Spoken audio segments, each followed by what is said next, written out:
Eagles. Kenny Carr say Eagles. Whoa. What a game. I'm over here looking at the scores on the other games. But what a game. We're going to talk about us first, right, sweetie? Wow. It's like I have said on so many occasions. Two things that I've said repeatedly. One is the game is not over until there are all zeros on the clock. The game's not over. And two, it doesn't matter how the offense moves the ball against us. Until they get points, it's irrelevant. And they didn't get points, right, honey? They didn't get points on us. Huh? I know, but you were cheering, right? Yes, Eagles. So, the first half of the game, we were just getting smoked, okay? Yeah, we're number one. So, actually, let me start this back because it didn't start off looking bad. Bond got a interception just like he did in the Super Bowl with a diving catch on the side. Jalen and company got the ball in the end zone. We're on the board. Looking good. Everything's is looking like it should. Then we hauled to a standstill. We couldn't get anything going. Barkley kept, and this is the third week in a row, Barkley kept going up the middle and slamming his head. Sister. Barkley kept slamming his head into the defense instead of shooting out to the side or waiting for a hole to develop or whatever. He keeps slamming himself into the defense's arms, and it is so frustrating. Listen, I understand that everybody is going to sell for Barkley, right? Nobody wants to be on Barkley's highlight reel this year. I get it. But there are opportunities for Barkley that are there that he's not taking advantage of, right? And then he definitely has to work on catching. Because if we had lost because he dropped that wide open pass, and you could see, if he caught that, there was nobody on the field catching him. He had one guy to beat, and Barkley can beat one guy. So that was important for him to be able to do. And he has to be better at catching the ball and be ready. Now, we know he's not a receiver. That's not the point. When your number is called, whether it's to catch it or run it, you gotta be better. Especially if they're light passes. I can see if it's like a bullet or something where he has to stretch one hand and do all kinds of crazy gymnastics. I don't really expect that of him. But when it's a nice little toss to you, that should be made. That catch should be made. But regardless, that's not the ending of the whole story, right? The Rams are putting it on us. They were dancing and being funny and flexing like Kels did. Uh-oh. You all right? And flexing like Kels did in that Chiefs game, only for him to fumble the ball and we win that game. And they were exhibiting the same behavior. They were celebrating a victory, and rightfully so, right? When you're up in the end of the game, 26-7, it would seem like you could do that when you're up that many points, right? You can relax a little, but this is the Eagles. Okay? Second half adjustments happened. And it's my opinion that either Nick or Jalen went over to Patullo and said, listen, this ain't working. This is trash. We got to switch it up. We can't keep running Saquon into a brick wall and leaving AJ and Smitty out to dry where they just run their route and they know they're not getting the ball. It's my opinion that they went over to him and said, listen, it's got to change, and it's got to change immediately because second half adjustments were obvious. You getting down, honey? Okay. Be careful. Second half adjustments were clear as day. And Jalen was throwing it more. He was confident. AJ was catching the ball. He was doing AJ stuff. You all right? We'll get you some medicine, okay? Okay. AJ was doing AJ stuff. Smitty was doing Smitty stuff. Dallas Goedert. Jalen was getting in his bag. It's one thing to be up all the time, and this is brought up by commentators all the time. It's one thing to be up and be winning and not need to throw it and not put yourself in harm's way. Now I'm coughing. But it's another to be down 26-7 and say, listen, we got to turn up the heat. Our defense is doing everything, right? I don't want to leave them out. The defense stopped several red zone scoring drives where they turned them just into field goals. And that was crucial to the win, because had they had those, had they had touchdowns instead of field goals, I think the game would have been out of reach because they would have been up by like 30. So the defense did what it could do, bend, don't break. Then the offense was like, listen, we have to respond. We got to turn up the heat and give our defense a break. Give them a breather. Let them get some oxygen. Let them get some juice. Let them get some TLC on the sideline while we hold the ball and do our normal thing where we keep time of possession. And that's what happened. AJ is amazing. All of our players together as a whole are amazing. Oh, okay. All of our players are amazing as a whole, and I love it. I love how they responded to adversity. I love how they never gave up. I love how they were in it until the very end. When the Rams, I was about to say Chargers, when the Rams were moving the ball down the field almost effortlessly, it felt like the defense had stopped putting the brakes on them and had stopped being able to be effective. Got them all the way down to pretty much a chip shot field goal to win the game. And then they said, all right, here it is. Here's our chance to put the icing on the cake. Block another field goal. I'm so excited. Block another field goal. Jordan Davis picks it up and runs it all the way back for a touchdown. Oh, my gosh. The Eagles bar, just like the stadium, just like every household that's an Eagles fan all across the globe, went absolutely bananas over that block. Absolutely bananas over that block. And that run back. I mean, the block enough. The block by itself was enough to win it because we would have won it by 1 point. But to run it all the way back and get that touchdown was just, it was the chef's kiss. Oh, my goodness, I love this team. I love it. And I love it even more that we were able to come back from such a deficit.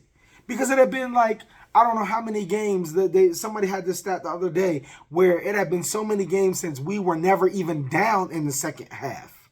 So it was like, okay, if we're not down, what's the point of trying to be risky and trying to be cute and trying to, prove everybody wrong that Jalen can't throw? There's no need. But there was a need today. And Jalen absolutely answered that bell like he has every single time. Every single time. Even if they had lost, which I would have hated, you saw the fight in Jalen and how he was able to perform and get us back into a position to win where defense had to make the stop, right? So it wouldn't have been totally on Jalen. Oh, my gosh. Oh, my gosh. There was screaming. There was hugging. There was high-fiving. I'm sure there's going to be some Eagles-Rams. And table knocked over. Drinks knocked over. Food knocked over. I'm sure there are some Eagles-Rams babies being made today. I'm sure there are some Eagles-Rams babies being made today over that game. It was so exciting. I got my 2017 Eagles hat on. This is really the babies. But the dog. Remember, we had the dog masks in 2017 when everybody was like, oh, we're the underdogs. Carson Wentz is out. The season's over. And we bought new ones. Yes, we did get new ones. And we got sparkling ones, and we got the unicorn ones. And we got everything in our Eagles hats and our Eagles jersey. You're absolutely right, honey. You're absolutely right. She said we got the sparkle hats. She loves her Eagles sparkle hat. We got New Jersey for the Super Bowl winning jersey. So we celebrate our birds with merch buys. Because listen, you never know when it'll happen again.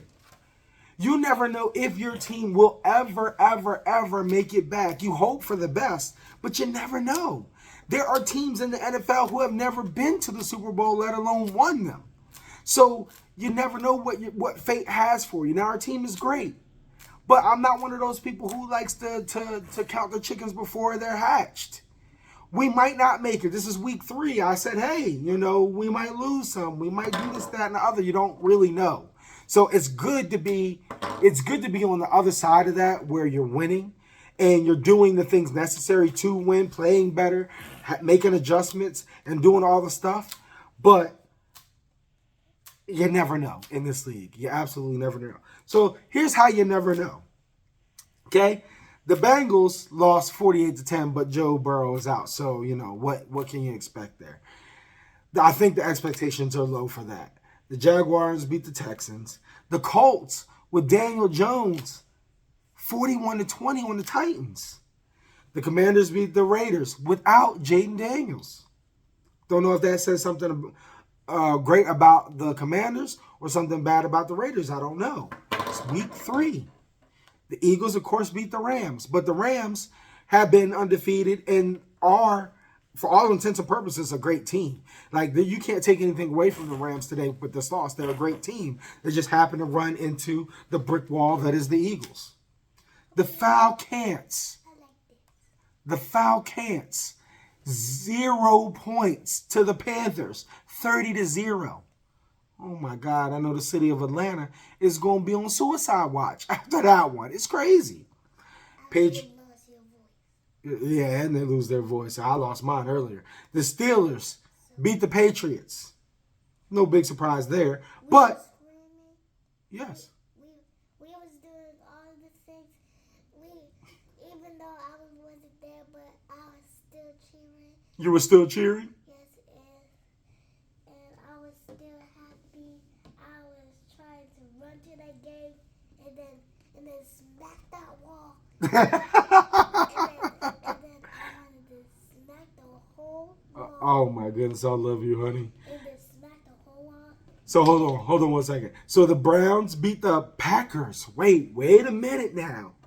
The lowly Browns beat the Packers, who everybody and their mama said the Packers are unstoppable. The Packers are a freight train. The Packers with Micah Parsons are the team to watch and the team to beat. Now, don't get it twisted. I'm just making fun. Trap games happen. You can drop a game to a lesser opponent. That happens. But I'm just having a good time here. The Bucks almost lost to the Jets, but they pulled it out. The Chargers almost lost to the Broncos, but they pulled it out. Seahawks demolished the Saints. That's no big deal. Here's another one for you. And Eagles fans, this is for you. The Bears demolished the Cowgirls. Freedom and democracy for the Bears beating the Cowboys. 49ers pulled one out against the Cardinals. The Chiefs and the Giants are going to be playing in a little bit. No telling how that's going to go, but all I can hope for is Russell Wilson, which he should have beat the Cowboys last year, but Russell Wilson beating the Chiefs. And then, I'm telling you right now, the NFL world will be on fire this week. If the Chiefs drop this game, because tomorrow's game with the Lions and the Ravens are 2 good teams, it really won't matter unless there's a blowout. This game with the Giants and the Chiefs, if the Chiefs drop this game, the NFL world will be set ablaze. And I may even do a midweek video, and I really am just after the birds video type of guy. But, oh my gosh, what are they going to say about Jalen? What are they going to say about the Eagles? They can't do this. They can't do that. They can't face adversity. They're always up. What's going to happen when they're down? What's going to happen when they have to come back and they have to throw it? Nick Wright, what's going to have to happen? He's going to do it. Okay, honey, I know. So, after you've been screaming? Yeah, you got to watch it. So, there's no argument for anybody. Hold on, honey. There's no argument to be had about Jalen Hurts and the Eagles. I don't want to hear it. The man is a superstar. The man does whatever it takes to win. He has the adjustments. He has the acumen. He has the football prowess to be able to will his team to a victory. And the defense, where we thought was going to be the weak link with the rookies and losing all our pieces, they are showing up huge. Other than Jackson, I think it's Adoree Jackson or whatever his name is. Other than that guy, we look solid. We look absolutely solid. So the future is bright for the Eagles. The future is bright for our team. There's no need to panic, even if we drop a game here or there. I don't expect a perfect season. Learn from every win and loss. But this kind of victory lets you know that the Eagles are built for adversity and built for coming from behind and built for those moments that other teams just aren't. There's nothing that I can say that I'm at a loss for words. I'm at a loss for words because I understand how it can look, right? I understand not having patience. I understand being frustrated. And that first half was very frustrating. But it's game 3. It seems like people have such short memories that last year we were 2-2 and we were all panicking. We were all worried. Kellen Moore didn't seem like he had it. I see, honey, it looks very good. It seemed like we were going nowhere. And remember, we were coming off the supernatural funk. We were coming off that 5-6 game losing streak where we had beat all the best teams, lost to all the worst teams, got put out early in the playoffs, and then we started off looking like that. There was a time for concern then because of how the last season ended. We ended this last season amazingly. So I understand that when we say the offense pretty much kept all its pieces except for the OC, why does it look so stale? I get that. That's a valid concern. It's a valid point. But when you're at week 3 and you have time for Patullo to get his head out his rear end and for things to happen and for things to gel until you get to postseason, as long as it doesn't stay that way, as long as it progressively gets better, why are we throwing in the towel? Why are we so mad? Listen, have your valid concerns in your points, but don't be so much doom and gloom on week 3. I guarantee you nobody is thinking that the Chiefs if they lose to the Giants, they're going to be thinking it. But right now with 0-2, the Chiefs, people still think they're going to be in the playoffs. People still think they're going to be a threat. It doesn't matter. Not this early. You have to get a little bit further into the season. Week 6, week 7. That's when all your teams are really showing who they are. And either they're firing on all cylinders or they're not. And it still doesn't mean they might not make it to the playoffs or might not win a Super Bowl. But at least with that, you have more of an idea of what your team is, what the chemistry is, what the makeup is, how good or bad they're going to be. Not at week 2 and week 3. Come on. I love our Eagles. I love my baby. I'm about to get off of here and take care of her. What a fantastic game. What a fantastic game. Fly, Eagles, fly. Go Birds.